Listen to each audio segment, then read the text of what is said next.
शस्त्र से सुरक्षित होते हैं, तभी वहां शास्त्र की, ज्ञान की चर्चाएं जन्म ले पाती है। जब सीमा पर सेनाएं मजबूत होती हैं, तभी लोकतंत्र प्रखर होता है। आदरणीय अध्यक्ष जी, ऑपरेशन सिंदूर बीते दशक में भारत की सेना के सशक्तिकरण का एक साक्षात प्रमाण है। ऐसे ही नहीं हुआ है। कांग्रेस के शासन के दौरान सेनाओं को आत्मनिर्भर बनाने के संबंध में सोचा तक नहीं जाता था। आज भी आत्मनिर्भर शब्द की मजाक उड़ाई जाती है। वैसे वो महात्मा गांधी से आया हुआ है, लेकिन आज भी मजाक उड़ाई जाती है। हर रक्षा सौदे में कांग्रेस अपने मौके खोजती रहती थी।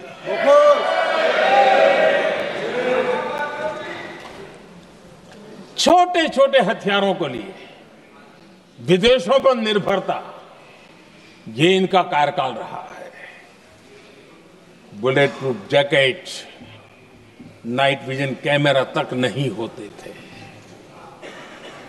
और लंबा लिस्ट है।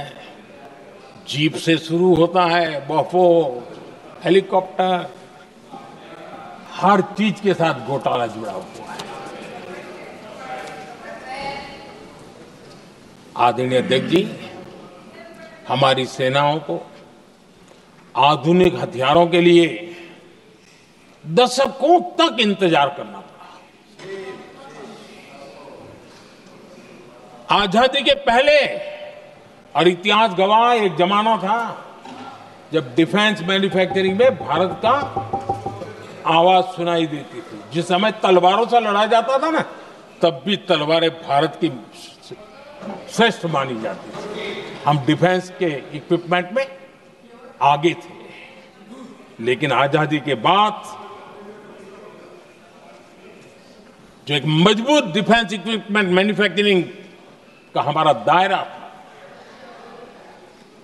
जो हमारा पूरा इकोसिस्टम था, उसको सोच समझ करके तबाह कर दिया गया, उसको दुर्बल किया गया।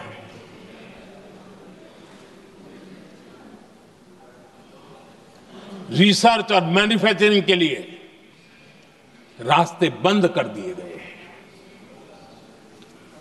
अगर इसी नीति पर हम चलते तो भारत इस 21वीं सदी में ऑपरेशन सिंदूर के संबंध में सोच भी नहीं सकता। यह हालत करके रखा हुआ था उन्होंने। भारत को सोचना पड़ता कि अगर कोई एक्शन लेना है तो शस्त्र कहां से मिलेंगे, साधन कहां से मिलेगा, बारूद कहां से मिलेगा, समय पर मिलेगा या नहीं मिलेगा, बीच बचाव में रुकता नहीं जाएगा, ये टेंशन पालना पड़ता है।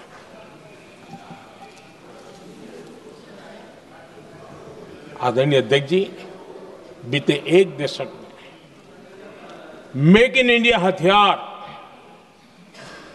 सेना को मिले, उन्होंने इस ऑपरेशन में बहुत निर्णायक भूमिका निभाई।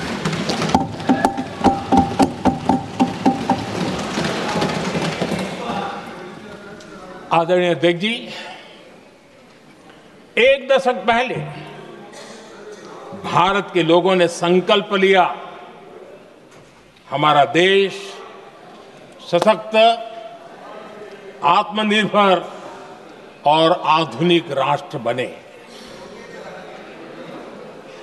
रक्षा, सुरक्षा, हर क्षेत्र में बदलाव के लिए एक के बाद एक ठोस कदम उठाए गए, सीरीज ऑफ रिफॉर्म्स किए गए, और देश में सेना में जो रिफॉर्म्स हुए हैं, जो आजादी के बाद पहली बार हुए, चीफ ऑफ डिफेंस स्टाफ की नियुक्ति, ये विचार कोई नया नहीं था, दुनिया में प्रयोग भी चलते हैं, भारत में निर्णय नहीं होते थे। हमने, ये बहुत बड़ा रिफॉर्म था, हमने किया और बहुत ही, मैं हमारी तीनों सेनाओं का अभिनंदन करता हूं कि इस व्यवस्था को उन्होंने दिल से सहयोग किया है, दिल से स्वीकार किया है।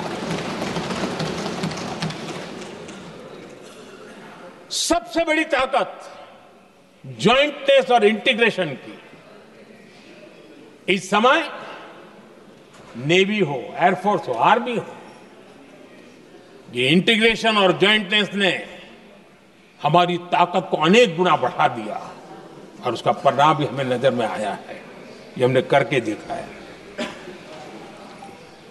सरकार की जो डिफेंस प्रोडक्शन की कंपनियां थी उसमें हमने रिफॉर्म किए। शुरुआत में वहां पर आग लगाना, आंदोलन करवाना, हड़तालें करवाने के खेल चल रहे थे, अभी भी बंद नहीं हुए हैं, लेकिन देश हित को सर्वोपरि मान करके उन डिफेंस इंडस्ट्री के हमारे जो लोग थे सरकारी व्यवस्था में, उन्होंने इसको मन से लिया, रिफॉर्म को स्वीकार किया और वो भी आज बहुत प्रोडक्टिव बन गए। इतना ही नहीं, हमने प्राइवेट सेक्टर के लिए भी डिफेंस के दरवाजे खोल दिए हैं और आज भारत का प्राइवेट सेक्टर आगे आ रहा है। आज स्टार्टअप्स डिफेंस के क्षेत्र में हमारे 27-30 साल के नौजवान, टियर 2, टियर 3 सिटी के नौजवान, कई कुछ जगह तो बेटियां स्टार्टअप का नेतृत्व कर रही है। डिफेंस के सेक्टर में सैकड़ों की तादाद में आज स्टार्टअप काम कर रहे हैं। ड्रोन्स, एक प्रकार से मैं कह सकता हूं, ड्रोन्स की जितनी भी एक्टिविटी हमारे देश में हो रही है, शायद एवरेज 30-35 की उम्र होगी जो लोग कर रहे हैं, वो सारे लोग, और सैकड़ों की तादाद में कर रहे हैं।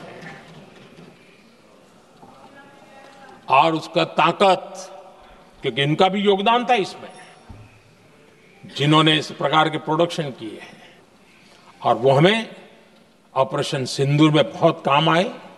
मैं उन सबके प्रयासों को बहुत साधुवाद करता हूं और मैं उनको विश्वास दिलाता हूं, आगे बढ़िए, अब देश रुकने वाला नहीं है। आदरणीय अध्यक्ष जी, डिफेंस सेक्टर में मेक इन इंडिया ये नारा नहीं था, हमने इसके लिए बजट पॉलिसी में जो परिवर्तन करना था, जो नए इनिशिएटिव ले रहे थे, वो नए इनिशिएटिव लिए। और सबसे बड़ी बात, क्लियर कट विजन के साथ हमने देश में make in India defence sector के अंदर तेज गति से हम आगे बढ़ रहे हैं।